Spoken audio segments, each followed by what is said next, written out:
کچھ سوالات آئے ہیں۔ ایک سوال عمرے کے حوالے سے آیا ہے کہ پھوپھی زاد بھائی اپنی زوجہ اور ماموں زاد بیوہ بہن کے ہمراہ عمرہ کر سکتے ہیں یا نہیں؟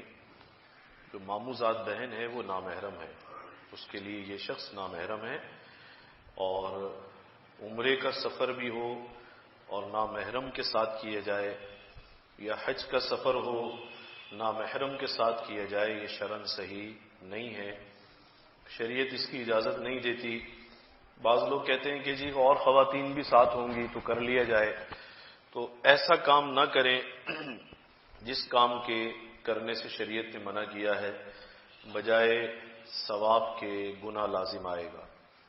نامحرم کے ساتھ بے شک سفر حرمین ہو نہیں کرنا چاہیے، یہ درست نہیں ہے۔ آج کل کچھ رجحان چل رہا ہے، بعض لوگ گروپ لے کر جاتے ہیں عمرے کے، اس کے اندر دو چار ایسی عورتیں بھی داخل کر دیتے ہیں جن کا کوئی محرم ہی نہیں ہے، کہتے ہیں چلو سارے گروپ چل رہا ہے تو یہ بھی چلی جائیں۔ نہیں بھائی، وہاں رہنا ہے، کمرے ہیں، بہت سے مواقع تنہائی کے ہیں، ہوٹلوں کے اندر قیام ہے، بسوں کے اندر آنا جانا ہے، ایک مرحلہ تو نہیں ہے۔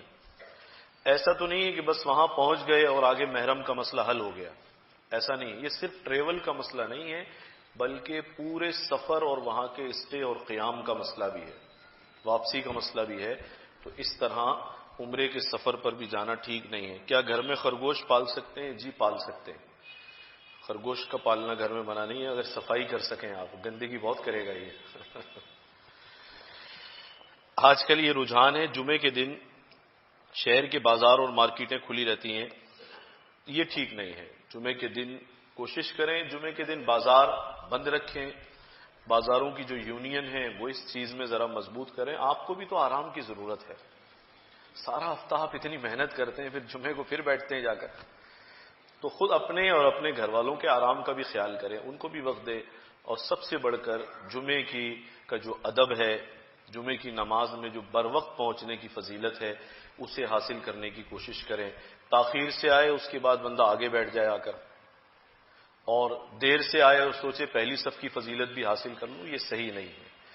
کوشش کریں اس دن جلدی تیار ہوں، غسل کریں، کپڑے پہنیں، خوشبو لگائیں، اور اس کے بعد بر وقت مساجد میں پہنچیں، بہت زیادہ اجر اور فضیلت ہے، تو جمعے کے دن اس کا خیال کرنا چاہیے۔ بات کرنے سے پہلے گالی دینا یا ہر بات میں گالی دینا، بھائی گالی دینا تو ویسے ہی بہت گندی اور بری عادت ہے، اور زمانہ جاہلیت میں جو مشرکین مکہ کی عادات آتی ہیں، ان عادات میں سے گالی پر فخر کرنا ایک عادت ہے۔ بعض آدمی سمجھتا ہے یار میں کوئی بڑا آدمی ہوں جو سب کو ہی گالیاں دیتا ہوں، تو حضور آپ کی غلط فہمی ہے، آپ بڑے آدمی نہیں ہیں، بلکہ اندر جو ہوتا ہے باہر وہی نکلتا ہے۔ اندر اگر گالیوں کا گودام بنا ہوا ہے تو باہر کیا گلاب نکلیں گے اندر سے؟ آپ بڑے آدمی نہیں ہیں، ناسمجھ آدمی ہیں۔ جو چیز اندر ہوگی وہی چیز باہر آئے گی۔ تو بعض حضرات محسوس ہوتا ہے کہ وہ مجلس میں، کسی میٹنگ میں، ملاقات میں گالی دے کے سمجھتا ہے فخر کرتا ہے وہ، کہ شاید میں اتنا بڑا آدمی ہوں کہ میں ہر ایک کو ڈانٹ سکتا ہوں، گالی دے سکتا ہوں۔ تو یہ بڑائی کی بات نہیں ہے، یہ جہالت کی بات ہے، توبہ کرنی چاہیے گالی دینے سے۔ اسے حضور علیہ الصلوۃ والسلام نے سخت ناپسند فرمائی۔ یوٹیوب کی آمدنی حلال ہے یا حرام؟ اسلامک چیزیں اور اپڈیٹس اور غیر اسلامی چیزیں اور ان کا اپلوڈ کرنا، دیکھیں جتنا فحش مواد ہے، فحش اشتہارات ہیں، اس کی آمدنی تو بالکل حلال نہیں ہے، حرام آمدنی ہے۔ اسی طریقے سے آج کل ہمارے یہاں ایک عجیب مصیبت چلی ہے، نوجوان بچے بچیاں ٹک ٹاک بنا رہے ہیں، اس میں ناچ رہے ہیں۔ اللہ معاف فرمائے، ابھی پچھلے دنوں مسئلہ پوچھا گیا، بعض لوگ بے لباس ہو کر اپنی ویڈیوز بنا رہے ہیں۔ ارے بھائی فاقہ کر لیتا تو بہتر تھا، کہتے جی راتوں رات ہی مالدار ہو جائیں گے۔ اس راستے سے مالدار ہونا ہے، اس طریقے سے مالدار ہونا ہے؟ میں آپ کو کیا عرض کروں، یہ رجحان اتنا خطرناک ہے، کبھی کبھی میں بڑا ڈرتا ہوں، یا اللہ ہم کیا چیزیں دیکھ رہے ہیں جو ہماری نسلیں دیکھیں گی، پتہ نہیں اگلا زمانہ کیسا آئے گا۔ اللہ ان کے، ہمارے اور ہماری نسلوں کے، سب مسلمانوں کی نسلوں کی حفاظت فرمائے، ایمان کی حفاظت فرمائے۔ میں آپ کو ایک عجیب بات بتانے لگا ہوں، اور اس طرف جانے سے پہلے ذرا اس بات کو سمجھ لیجئے گا. ایک مسئلہ دارالفتہ میں مجھ سے پوچھا گیا. انہوں نے کہا ایک صاحب ہیں اپنی بیوی کو مجبور کرتے ہیں کہ فحش ویڈیو بنائیں, ہم راتوں رات کروڑ پتی ہو جائیں گے. اللہم احفظنا, اللہ معاف فرمائے. یہ ایک مسلمان کی انتہائی پستی میں چلے جانے کی علامت ہے. یہی ایک چیز کمانے کے لیے رہ گئی ہے اور کوئی راستہ نہیں بچا. سارے بازار بند ہو گئے, سارے کاروبار بند ہو گئے, حلال کے سارے ذریعے ختم ہو گئے, اب صرف یہی راستہ بچا ہے. تو اس میں شیخ الاسلام حضرت مولانا مفتی محمد تقی عثمانی دامت برکاتہم کا جو فتویٰ ہے, تازہ فتویٰ حال ہی میں, اس میں آڈیو بھی غالباً آ چکا ہے. حضرت نے یہی فرمایا کہ بھئی یہ جو جتنی چیزیں فحاشی کے قبیل سے ہیں, نامحرم عورتیں اس کے اندر آ رہی ہیں, بے پردہ مناظر اس کے اندر آ رہے ہیں, اس قسم کے اشتہارات کی تو آمدنی جائز ہی نہیں ہے, تو حلال ہی نہیں ہے. اور اگر کوئی ایسا غلط کام نہیں کرتا اور اس میں اس قسم کا کوئی اشتہار بھی نہیں چلتا, اب یہ فیصلہ آپ کے اوپر ہے. اس کی آمدنی کے بارے میں شریعت کوئی نرم رویہ اختیار کر سکتی ہے, لیکن پتہ یہ چلا ہے کہ یہ معاملہ بھی اپنے ہاتھ میں نہیں ہے. وہ ہر قسم کی چیز چلاتے رہتے ہیں. بھائی ہر قسم کی چیز چلے گی تو پھر تو آمدنی حلال نہیں ہوگی. پھر اس کا مطلب یہ ہوگا کہ آپ کی جو وال ہے یا آپ کا جو چینل ہے وہ فحاشی کو پروموٹ کر رہا ہے, ان کے ساتھ قدم بقدم کھڑا ہوا ہے. تو یہ تھوڑا سا ذہن اس سے ہٹائیں کہ کمانے کا ذریعہ صرف ٹک ٹاک نہیں ہے, کمانے کا ذریعہ صرف یہی نہیں ہے. اس قدر غلط رخ پر اب نوجوان جا رہے ہیں, کہتے بس پیسے بنانے ہیں تو کوئی ایسے ہی راستہ پکڑ لے. اللہ نے حلال ذرائع رکھے ہیں اور قیامت تک حلال بھی موجود رہے گا, حلال کے سورسز اور ذرائع بھی موجود رہیں گے. بات یہ کہ ہم سمجھیں بات کو اور ہم پہلے اپنے ایمان کی اور اعمال کی فکر کریں, تب ہمیں یہ بات پلے پڑے گی. آج کل ایک دوڑ لگی ہوئی ہے کہ گندی بیہودہ فضول لغو چیزیں ڈالتے جاؤ اور بس اس کے بعد ارننگ شروع ہو جائے, پیسے آنا شروع ہو جائیں. تو بھائی یہ بھی سوچ لو کہ یہ پیسے کون سے گٹر سے آ رہے ہیں, یہ بھی غور کر لینا چاہیے. اس طرف کبھی بھی نہ جائے.